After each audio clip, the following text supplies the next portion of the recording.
Como vai, pessoal? Tudo bem? Espero que vocês estejam todos bem para a gente iniciar essa nossa segunda aula. Na primeira aula foi aquela aula de apresentação, aquela aula de definição, né, de conceituação, aquela aula de explicação da matéria. A gente aprendeu e verificou a importância de cargos e salários. A gente definiu, a gente conceituou cargos e salários. A gente verificou salário desde nominal a salário líquido. Né? A gente verificou os conceitos de cargo, qual a definição, definição de atividade.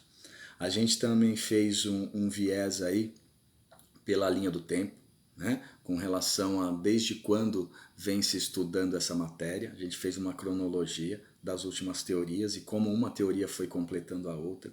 A gente chegou numa conclusão que é muito difícil hoje para o profissional de recursos humanos fazer um processo de seleção e manter esse profissional bem dentro da empresa, mantê-lo inserido na empresa e fiel dentro da empresa.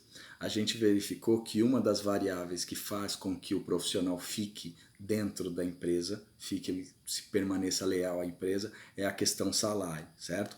A gente falou de vários tipos de salário, volto a falar, desde o nominal até o líquido, né? Só que a gente verificou que salário por si só a gente não basta para fazer com que uma pessoa ou que um indivíduo ou que um profissional permaneça a desenvolver suas atividades dentro da empresa.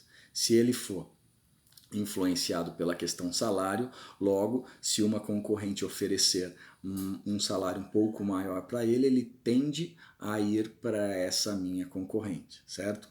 Quando eu verifico isso? No departamento de recrutamento e seleção, né?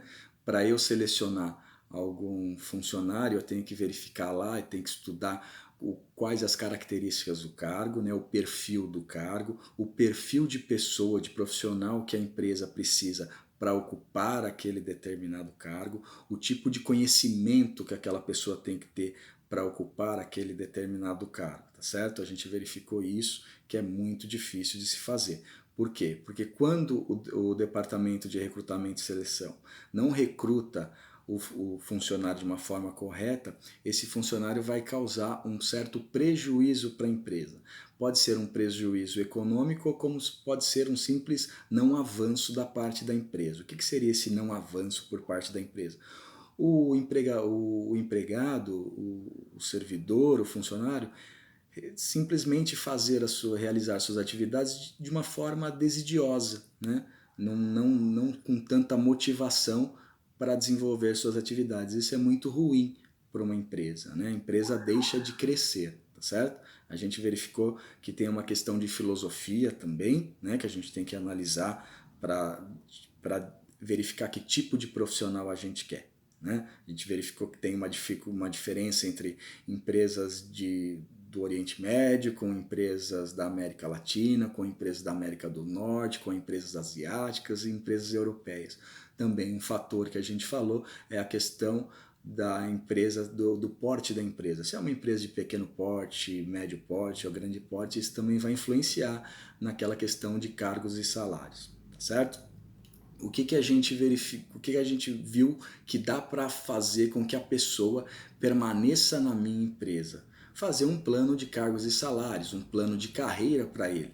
Né? Isso é uma das possibilidades. Existem várias, mas a gente vai pegar essa que é a mais corriqueira, que as pessoas mais utilizam nos departamentos de recursos humanos. Tá certo? A gente verificou que o salário é uma parte da remuneração. Né? A remuneração total, é o que a gente vai estudar hoje, é uma remuneração geral, total, é uma remuneração onde que dentro dessa remuneração está contido o salário, que a gente conceituou na aula passada. Né? E o que é essa questão de remuneração? É um salário mais a remuneração, é igual o valor que o funcionário tem para com a empresa. E esse valor para que o funcionário tem perante a empresa é o valor associado ao papel das atividades que esse funcionário desenvolve dentro da empresa, tá certo? Eu como profissional de recursos humanos, eu preciso agregar valor à minha empresa, tá certo? Agregando valor com produtos, serviços e, mais especificamente, no caso de recursos humanos, de uma seleção bem categórica, uma seleção que não permita erros de contratar um funcionário que provavelmente daqui a algum tempo vai causar algum tipo de transtorno para a empresa, certo? Eu não quero um funcionário, as empresas hoje não buscam funcionários com desídia, né? As empresas hoje buscam funcionários que a gente fala, entre aspas, que é aquele funcionário que desempenha várias funções, né? Capaz de se desvencilhar de alguns problemas. A gente sempre brinca que nós não queremos funcionários que nos tragam problemas, e sim resolvam os problemas sem nos trazer. Né? Então, isso, contratando o funcionário certo, é uma forma de agregar valor para a empresa. Tá certo? A questão da remuneração, a gente verifica que é uma variável motivadora. Como a gente viu, não é uma motivadora única, porque também tem aquela questão do desempenho do funcionário, vai depender do tipo de material, do tipo de infraestrutura que ele tem para desenvolver o trabalho dele, né? Do tipo de ambiente que ele tem para desenvolver o trabalho dele, do tipo de equipe, de pessoas que ele tem para trabalhar junto com ele, para todo mundo remar por uma mesma direção aí, e essa mesma direção é o sucesso da empresa. Quando eu falo de salário, quando eu falo de remuneração, e aqui eu quero que leia-se remuneração de uma forma geral, eu tenho que falar também de equilíbrio e coerência. Professor, o que é isso, equilíbrio e coerência salarial? Equilíbrio e coerência salarial é que o meu salário e a remuneração perante ao funcionário tem que atender, tem que ser capaz de atender todas as necessidades do funcionário, atender, se possível, a maior quantidade de desejos desse funcionário, todavia com responsabilidade empresarial, econômico, financeiro. O que é isso? É eu não pagar para o funcionário um valor maior do que eu poderia, caso contrário, eu comprometo todas as finanças da empresa. Tá certo? Então eu tenho que ter aí esse equilíbrio. Esse equilíbrio vai vir do mercado, vai vir da política da empresa, vai vir de uma possível composição salarial. E o que vem a ser essa composição salarial? No material de vocês eu coloquei dividido em duas tabelas, sendo a primeira fatores externos e a segunda fatores externos, certo? Fatores internos são aqueles relacionados com a própria empresa, ou seja, a própria empresa tem autonomia para dizer o que fará ou o que não fará. Fatores externos são fatores que influenciam a empresa na política salarial. Não vai depender da empresa, mas vai depender do mercado a qual ela atua, tá certo? Da política do país a qual ela atua, da parte geográfica e cultural do mercado a qual ela atua. Para ficar bem mais claro, vamos começar falando sobre os fatores internos da empresa, aquele que a empresa consegue falar, eu quero dessa forma, eu quero da outra forma. Né? Primeira questão é a questão da definição dos cargos, né? A tipologia dos cargos. Por exemplo, eu posso ter na minha empresa, eu posso ter uma necessidade empresarial de buscar um gerente para a minha empresa, certo? Vamos colocar aí um gerente para uma linha de produção. Tudo bem, eu vou lá e vou buscar um gerente. Só que depende da empresa dizer que tipo de gerente ela precisa. Ela precisa de um gerente sênior, discutido na aula anterior, ou ela precisa de um gerente pleno, discutido na aula anterior, ou ela precisa apenas de um gerente simples, de um simples gerente para atender às necessidades dela. Então, ou seja, é a empresa que verifica que tipo de cargo ela vai precisar. Ela não precisa olhar para o mercado, ela sim define qual é a categoria, qual que é a classe de gerência que ela busca, certo? Outra coisa que influencia também, que é um fator interno, é a política de recursos humanos da empresa, né? A política salarial da empresa. Às vezes, a empresa pode oferecer um salário baixo, entre aspas, tá? Só que a remuneração, quando se verifica a remuneração total, é uma remuneração alta. De que forma que ela faz isso? Dando bônus, dando algumas gratificações, dando hora extra, ou todos aqueles valores percebidos pelo funcionário que compensam ele permanecer na empresa. Ou a empresa pode oferecer baixas remunerações, tá certo? E oferecer um salário muito alto. Ou seja, eu dou um salário alto para o meu funcionário e não dou remuneração, não dou bônus, não cobro hora, não pago hora extra, porque é contratual, eu faço um contrato com ele de serviços prestados e não preciso pagar outras bonificações que o mercado, possivelmente em outras concorrências, serão pagas, tá certo? A questão também, uma outra questão que a empresa pode influenciar é a capacitação financeira da organização. Quanto maior a organização, quanto maior a rentabilidade e a lucratividade daquela organização, maior é a possibilidade que essa organização tem para pagar a sua folha, para realizar a sua folha de pagamento para o funcionário. Né? A gente sempre verifica, a gente fala assim, aquela empresa tem paga-se um bom salário para uma categoria específica. Vamos pegar aí uma categoria, por exemplo, de um oficial de produção. Né? Aí como que vocês explicam para mim que um oficial de produção numa empresa X ganha 2 vezes mais que o mesmo oficial de produção da empresa Y? Simplesmente pelo desempenho financeiro da empresa. A empresa consegue pagar, a empresa que é melhor estruturada consegue pagar, desenvolver uma folha salarial para esse tipo de funcionário maior do que uma outra que não tem essa capacidade financeira bacana, uma capacidade financeira de oferecer de oferecer um salário maior ao seu funcionário. Tá certo? Outra coisa que eu tenho que analisar quando eu estou fazendo, quando eu estou fazendo a composição interna do meu salário é a competitividade da organização. Será que essa organização, quando eu estiver, de recursos humanos, quando estiver elaborando o meu salário, será que esse salário ele vai ser competitivo já pensando no mercado lá fora, já pensando no externo? Professor, mas aí eu vou para fatores externos. Não, você vai para você ainda continua no fator interno, porque é você que vai decidir se você quer concorrer com a empresa X ou com a empresa Y, pela questão salarial.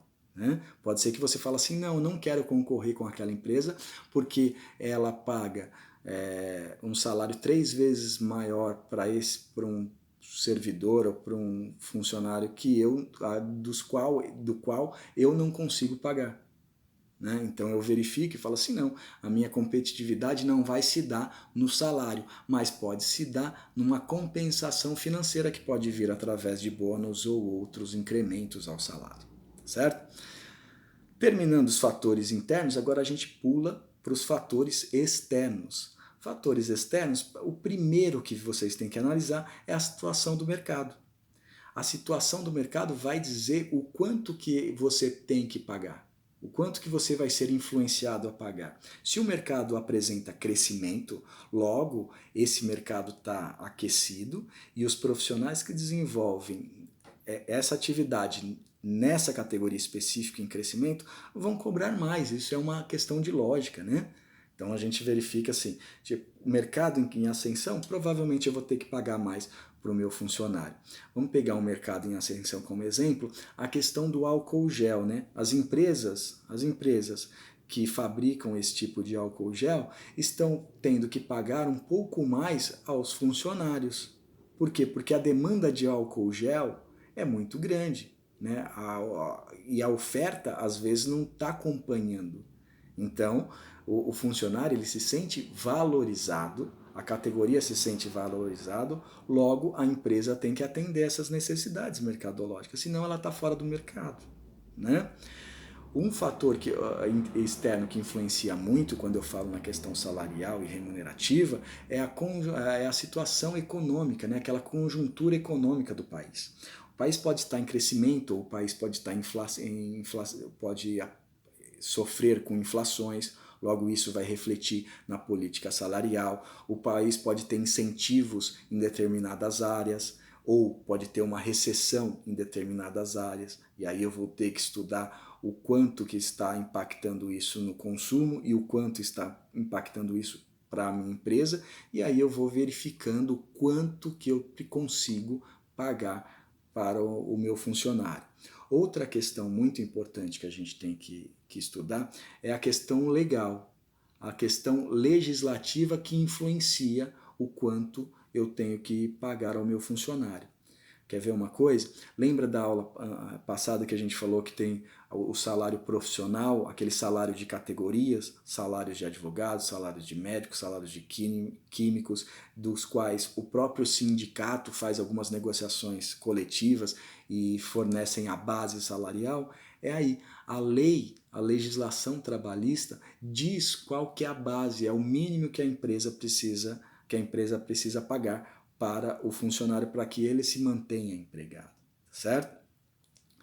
Outro fator muito importante é a concorrência mercadológica, não é isso? Tipo, a concorrência é o que gera emprego, não é verdade? É a concorrência que vai falar o nível de desenvolvimento da minha empresa. Quanto mais concorrentes, melhor tem que ser o meu produto ou o meu serviço, melhor tem que ser, e eu só faço um produto ou um serviço de qualidade se eu tiver servidores, se eu tiver funcionários motivados, né? A gente já viu uma teoria muito importante, a teoria de Taylor, que falava isso, né? Profissionais motivados produzem melhor e logo dão uma rentabilidade maior para a empresa, certo? Então, composição salarial é resultado de fatores externos mais fatores internos, e quando eu for relacionar isso, quando eu for falar, esse meu profissional vai ganhar isso, eu vou oferecer um salário de tanto, eu tenho que olhar tudo isso que está acontecendo no país e tudo isso que está acontecendo dentro da minha própria empresa. Bacana? O que envolve agora? A gente entra no que envolve essa remuneração geral, né?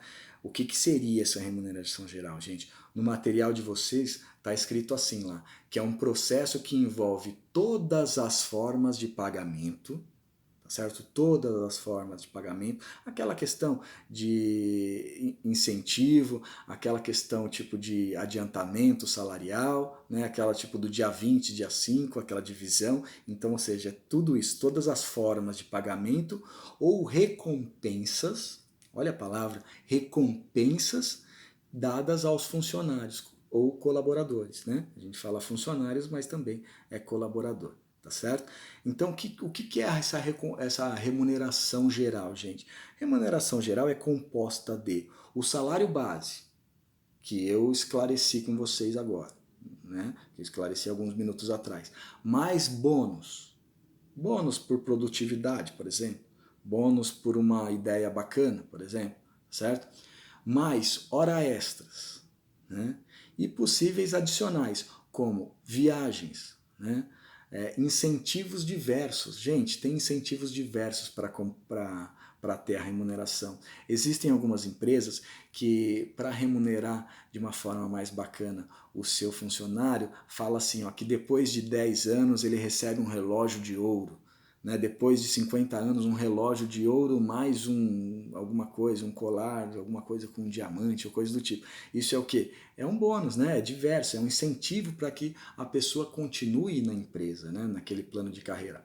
Uma outra coisa que as empresas utilizam bastante são bolsas estudantis, né? São bolsas estudantis, a gente tem bolsa atleta, a gente tem desenvolvimento de projeto e pesquisa, ou seja, eu posso falar assim para vocês vão ter um salário base da categoria, só que se para vocês desenvolverem um projeto de pesquisa, vocês vão ter X% a mais do salário de vocês, né? Se eu dou um salário base para você, você ganha também, além do salário base, você ganha X% da sua universidade, do valor de uma universidade, do valor de um curso de idiomas, por exemplo. Tá certo? É uma forma de você gratificar o servidor, gratificar o colaborador a permanecer na empresa. Então a gente sempre tem que verificar. Às vezes o salário pode ser baixo e a remuneração pode ser alta, tá certo? A remuneração pode ser às vezes baixa e o salário pode ser alto. Então a gente tem que verificar isso, tá? Eu tenho que ter aí um equilíbrio, tá? Quando a empresa ganha, o colaborador tem que ganhar. Quando o colaborador ganha, esse colaborador tem que dar retorno para a empresa, tá certo? Para resumir isso, eu coloquei um quadro no material de vocês que está assim, remuneração total é igual a remuneração básica, que é aquele salário, né? Aquele salário mensal, salário por hora, aquele salário básico que vem, aquele nominal escrito na carteira, mais incentivos salariais, que podem ser bônus, pode ser a participação de lucros da empresa e resultados, né? Mais os benefícios. Esses benefícios podem ser seguro de vida, seguro saúde, refeições, incentivos variados de várias bolsas. Então, todos os benefícios que o funcionário, que o servidor, que o colaborador percebe, tá certo? Isso que o colaborador percebe, ele entende também como recompensas financeiras. Tá? E essas recompensas financeiras a gente divide em dois setores: recompensas financeiras diretas e recompensas financeiras indiretas. No material de vocês tá aqui: recompensas diretas é aquela que a empresa paga diretamente ao colaborador, ao funcionário. As recompensas indiretas são aquelas que a empresa paga, mas não necessariamente em dinheiro e diretamente ao colaborador, mas sim pode abranger uma forma maior, certo? E quem percebe isso pode ser a família e a própria sociedade, tá certo? Por exemplo, plano odontológico para o filho, né? Para plano saúde para toda a família, um plano estudantil, né? Uma bolsa estudantil do tipo assim, ó, a empresa X ela proporciona ao empregado de uma forma indireta uma bolsa para seus familiares, ou seja, vamos dizer, para o seu filho. Né? O funcionário, às vezes, ele não tem ali condições naquele momento de continuar estudando, né? Ou de estudar. E aí ele percebe que ele tem uma condição de pegar parte daquela bonificação que seria para ele e transferir para a família, ou transferir para um filho. Então a empresa busca a qualificação do filho do funcionário, fazendo com que esse funcionário seja leal à empresa. Né?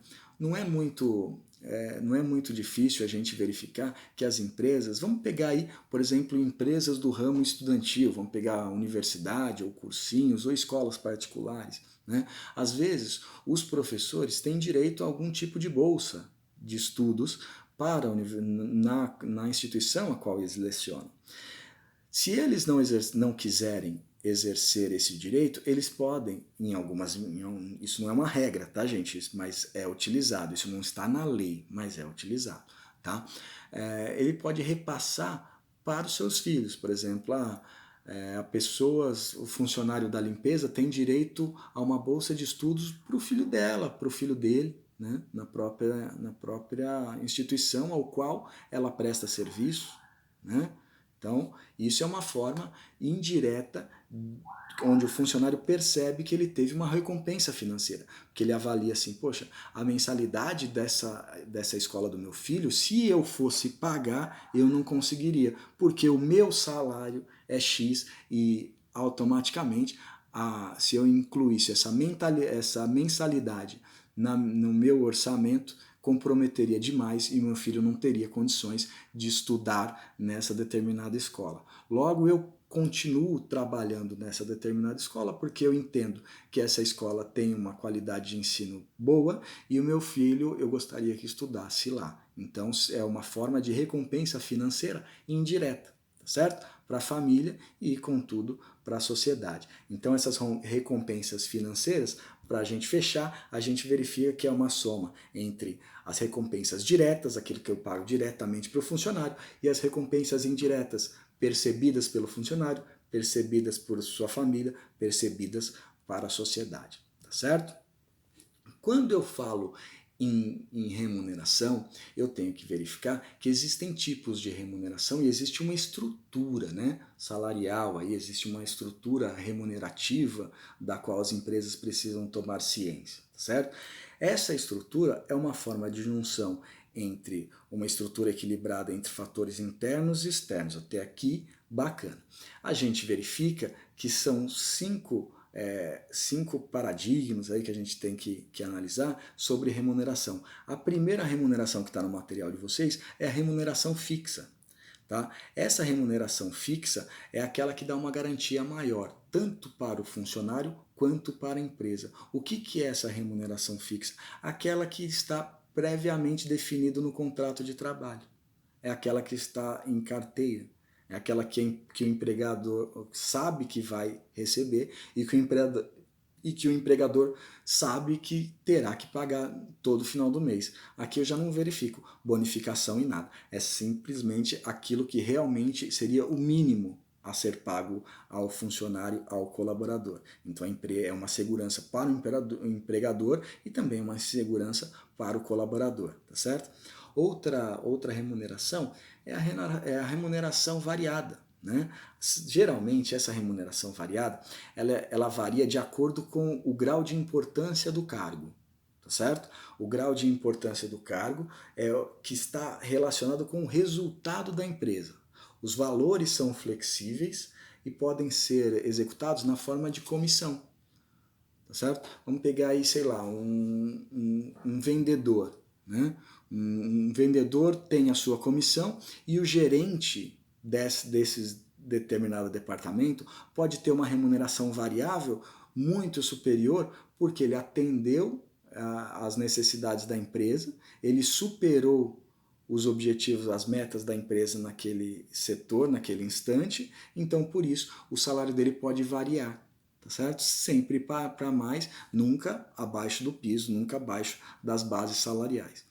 Outro tipo de remuneração que está no material de vocês é a remuneração por desempenho. O que seria aquela remuneração por desempenho? Seria aquela remuneração que seria pago conforme o desempenho atingido em relação ao trabalho executado, independente de resultado de lucro. Tá? É simplesmente assim, se o funcionário teve um bom desempenho, logo ele receberá mais. Por exemplo, o funcionário ele desperdiçou menos, então eu verifico que esse setor da empresa teve um desperdício menor do que o mês passado, então eu vou variar um pouco, eu vou incentivá-lo através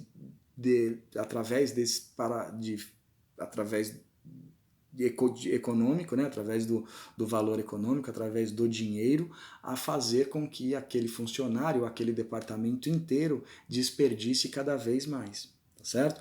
Outra questão muito interessante quando a gente fala no plano de remuneração é a questão do tempo de serviço ou tempo de casa, né, que a gente está analisando, a gente verificou há um tempo atrás na primeira aula essa questão que existem alguns fatores legais, né, para pedir a equiparação salarial e coisas do tipo. E o que seria essa questão do tempo de casa? É um adicional pago relativo ao tempo de serviço que o funcionário desempenha para a empresa, tá certo? É uma progressão salarial.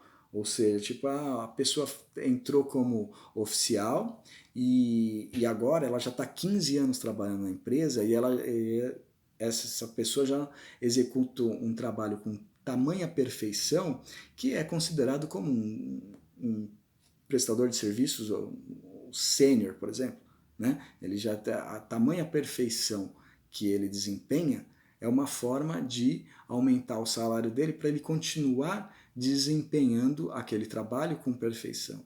E isso é interessante, porque se eu dou esse incentivo por tempo de casa, e dependendo do tipo da quantidade do valor percebido por tempo de casa do funcionário, os outros funcionários que acabaram de entrar na empresa, eles têm uma vontade de permanecer na empresa, porque eles querem chegar aonde aquela outra pessoa que da determinada área está há muito tempo, né? Às vezes a pessoa entra ganhando X e em uma outra função, assim, né, a pessoa que desempenha, às vezes, até a mesma atividade ganha 2, 3 ou 4x. Então a pessoa fala assim, o funcionário fala assim, não, eu vou ficar aqui na empresa porque daí eu vou ganhar esses bônus aí por tempo de serviço prestado e aí eu vou conseguir galgar alguns degraus aí na minha vida, tá certo?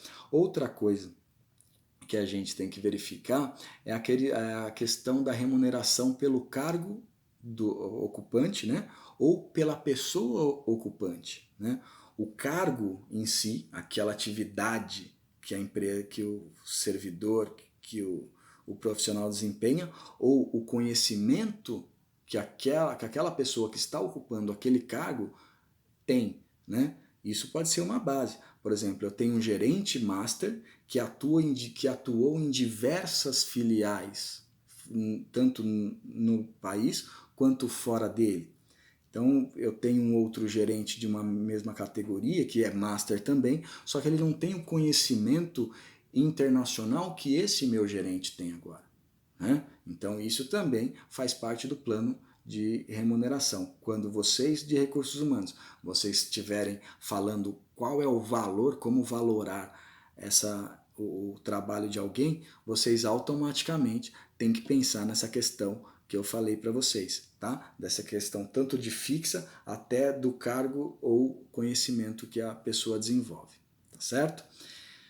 E aí eu coloco para vocês lá, para ficar bem definida essa matéria, né, essa parte da aula, eu coloco algumas questões chaves que vocês vão ter que, automaticamente, vai ter que, não vou dizer decorar, mas eu vou dizer entender, né? São aquelas questões básicas que possivelmente alguém menos desavisado, quando descobrir que você trabalha ou que você é um gerente de recursos humanos, que você trabalha com recursos humanos, vai acabar te questionando. E se você não souber a resposta, vai ficar um pouco complicado, né? Vai ficar um pouco chato, entre aspas, porque você trabalha com aquilo no seu dia a dia. A primeira é a questão de qual a diferença entre o salário e a remuneração, né? Então a gente verifica que salário, a resposta seria: salário é a contraprestação devida ao empregador pela prestação de serviços em decorrência do contrato de trabalho. Já a remuneração é a soma do salário contratualmente estipulado, tá certo? Por hora, por mês, e outras vantagens percebidas pelo funcionário, como também pela sociedade, como a gente falou, bônus, incentivos diversos, prêmios, participação de lucro e tudo isso, tá certo? A segunda pergunta que eu deixo é: o que se entende por uma remuneração total?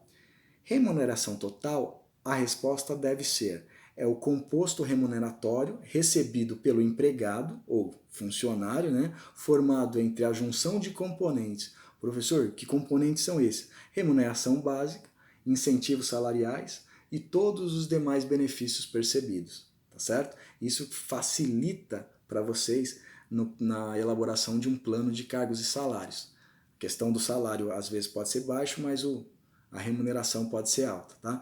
Eu coloco como equação para vocês nunca esquecerem, é que remuneração total é igual a remuneração básica mais incentivos salariais mais benefícios percebidos. Isso é uma remuneração total, tá certo? Outra pergunta que se faz bastante é: de que forma podem ser percebidas recompensas financeiras?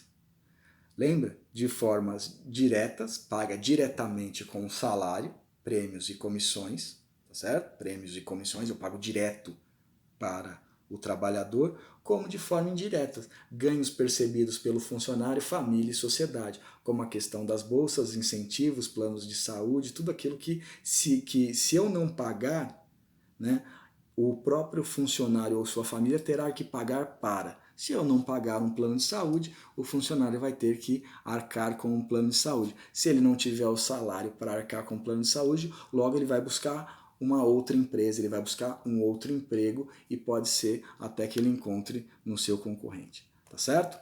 Outra pergunta que a gente deixa no ar que a gente deixou para vocês responderem era: para se tratar de uma estrutura salarial equilibrada, o profissional de RH ele precisa o quê? Ele precisa atender às definições de aquela remuneração fixa, variável, de desempenho, tempo de casa, qualificação do cargo ou conhecimento do ocupante, tá certo? Ainda dentro das nossas questões, deixei para vocês que, ao estabelecer a composição salarial do funcionário, o profissional de RH deve se atender a quais fatores? Quais fatores que um profissional, que vocês de recursos humanos devem se ater quando vocês forem falar sobre a questão salarial, quando vocês forem compor o salário? aqueles fatores internos da qual a empresa tem plenamente autonomia, e fatores externos, a